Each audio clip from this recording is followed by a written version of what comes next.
So for the last like 3 weeks, I've come out to this car knowing that I need to figure out what's wrong with it. Instead of, oh, let's button up the things that I need to do to get it driving. It's, okay, I need to figure out why it's not running. And so being able to come out here and say, okay, let's finish the last little things so that we can drive this car is very exciting. And there's really not that much that needs done. I added another catch can just because I felt like all three, the heads, both heads and the crank were all going into the single one, and I felt like that was too much airflow going into that size of catch can. So I added another one. Need to move this to the side, weld up that hole, and then for the engine bay, I think that's really it. I do need to figure out how to get this timing cover on. I tried to put it on the other day, and turns out I can't fit it in there. So I need to see if I can maybe come up from the bottom, which I hope I can, because I don't really want to pull this off because I will drain my coolant out, and I don't want to do that. So I'll see if I can go from the bottom, and if not, I might just be cruising without a timing cover for right now, because I don't feel like draining my coolant just to put that on. But so underneath the engine bay, that's pretty much it.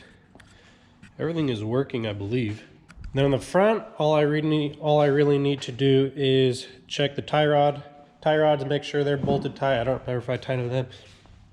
Then the rear, I need to check the camber, all that, and make sure that they are tight, because I changed the linkage. I changed out the lateral links on the rear end here because it actually has an O2 WRX rear end in it. And so because of that, the O2 WRX is wider than the GC chassis. And so because it had a WRX rear end, the rear tires actually stuck out a little more. And so what I did is I swapped in WRX wagon lateral links in it, because they actually have the same width as the GC cars here. That way, because what was happening was I was rubbing here just because they stuck out further. So with the new links, it brings the wheels in more, and so hopefully I don't rub as much. That way I don't have to raise the car. I would actually kind of like to lower it, but I also want this to be a functional driving car. I don't want to slam it and have it be worthless to drive. So yeah, after I get all that done, then I can work on the computer and get it to where it needs to be fuel-wise. So I guess just start here under the hood with the catch cans, get that done, and just move along.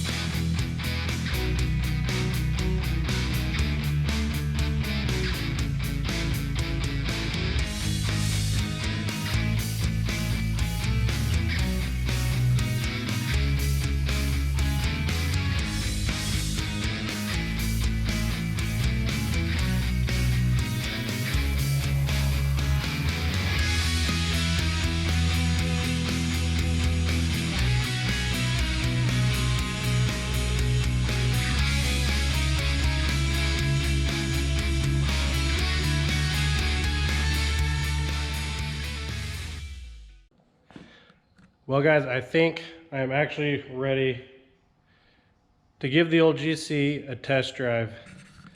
Been spending the last hour or so just buttoning up the little things that I think need done. Sure, there's some other things that I missed, but everything is, I think, ready to drive. Got the catch cans all plumbed up. This one feeds in the bottom here, and this one just goes into the side, as you can see. And yeah, I think everything else is ready to go. I think really all I have left to do is some computer stuff. All right, computer's on. Car is on. She is reading. And I got the fuel pressure hooked up and I got my oil pressure hooked up, so hopefully we can see what's going on there. Let's start her up and we can make some adjustments to the fuel table. All right, let's turn this on. And then I'm actually going to be uploading some old settings here.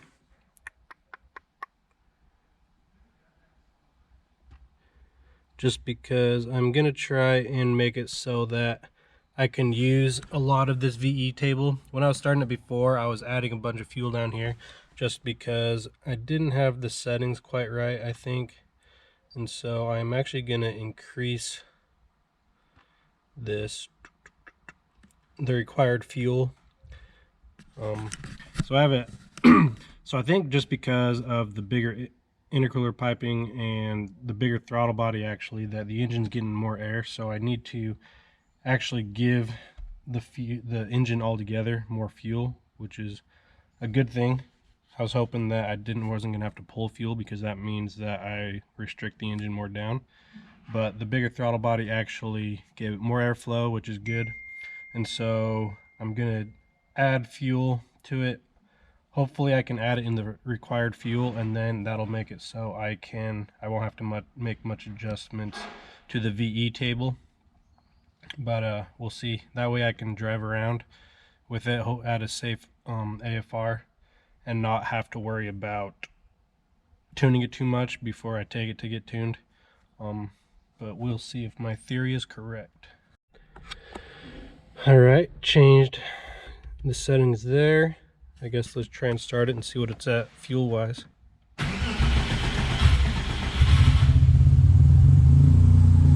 Started pretty good, so that's a good sign.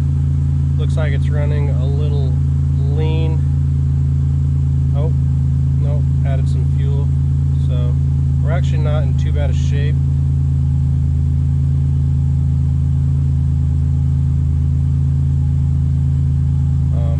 We're actually doing pretty good.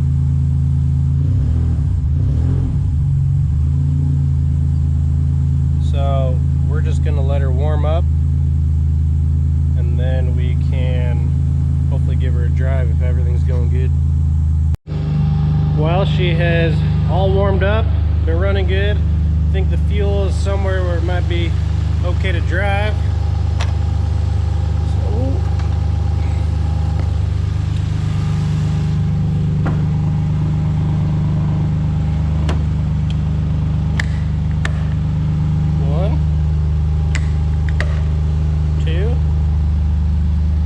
hasn't been lashed in a while.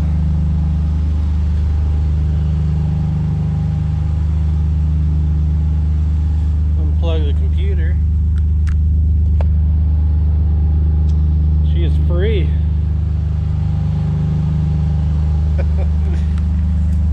Man, I haven't drove this car for 2 years.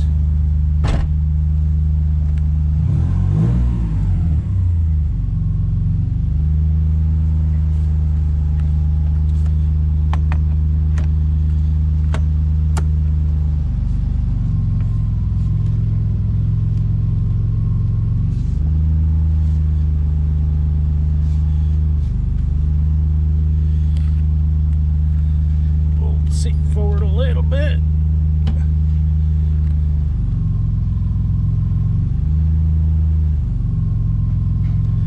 Put it in gear.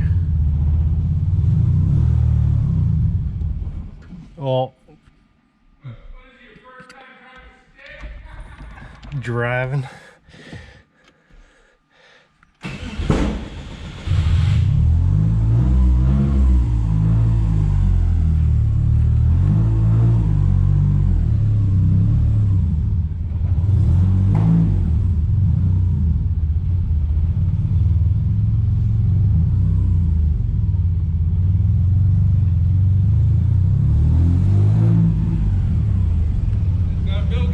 She runs. Right on, man.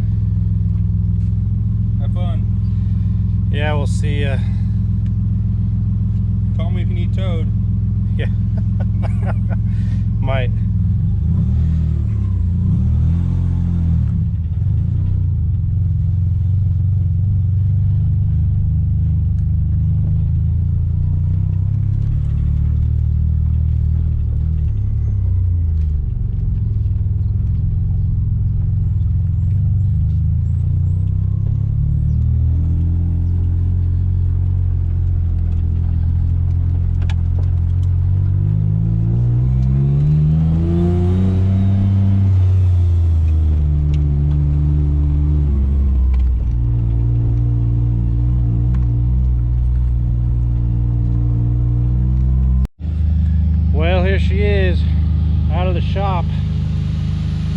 Been a long time since she's been out.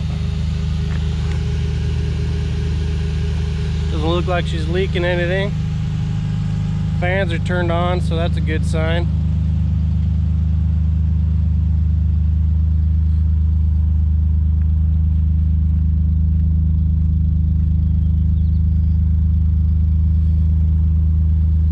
Man, what a good looking car.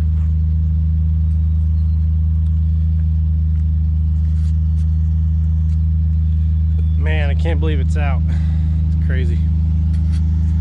Crazy, crazy.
Fuel.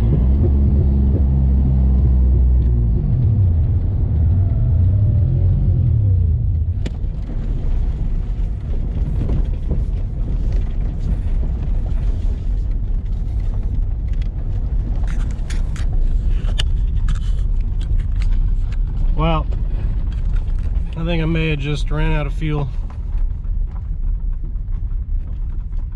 but just pulled into the ranch. There's our trees. We're good to go.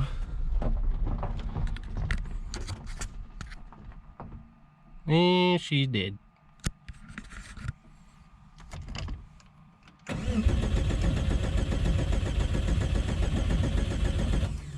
Yeah, I think she's out of fuel. Well, good thing I didn't go for too long a drive. Oh man. Well, Ryan came to my rescue. He noticed I was down here driving in. Do you have a pin? I don't think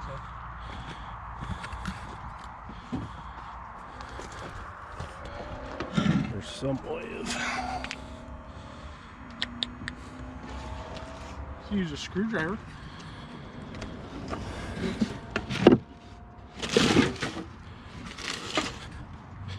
Some farmers we are. You want to just put it through the... Yeah, that'll work. Put it in there and put the... Yeah, you want to just back up. We can pull it back.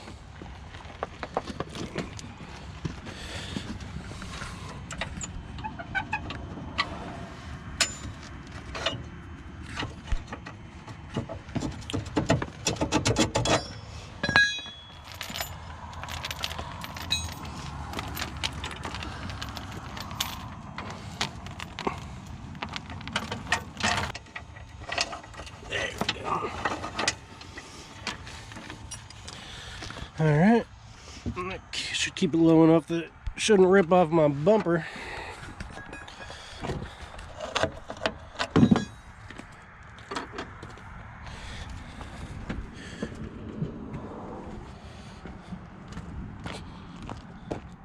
Want to double check it?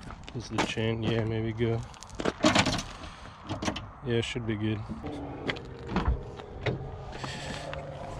Ooh.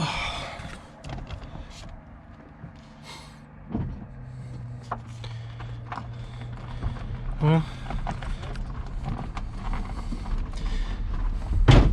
first drives never go as expected. Little tow home. That's alright. Yeah. At least I was on the ranch road. Well guys, we got her back into the shop. Overall, I'll say that was a success. If running out of fuel is the only thing that goes wrong on your first test drive, I'd say that's pretty good. The only thing I noticed was we are leaking some oil out of this intercooler pipe right there, which is most likely from before. I didn't take it all apart and clean it out. I probably should, but that involves taking off the bumper and everything. I don't really want to do that. So overall, I'm pretty excited how everything went. Everything was good. Coolant temperature stayed where I wanted it to. Heard the fans kicking on. So overall, nothing to complain about. Obviously there's some stuff like the dash and everything I need to put together, but hey, it's driving now. It's funny, once you get over like a milestone like this, you're like, sweet, let's get, you're all pumped. Not gonna lie, there's been some time the last couple years where I've just been like, I don't want to work on this thing. I don't want to work on this thing. Just because I feel like that's all I've done the last 5-6 years. But man, I've learned so much through this process that like that's irreplaceable. Obviously I wish I could have been driving this the whole time, but the knowledge that I learned with this car will stay with me forever. So it's been a fun process. So a huge milestone done. I can sleep again knowing that this is back drivable again and it's not just a garage ornament back here. But we are not done. More videos to come. Lots of other projects. So subscribe so you can keep up with all this. Thank you guys for watching. I appreciate all of you guys, and I'll catch you on the next one. Peace.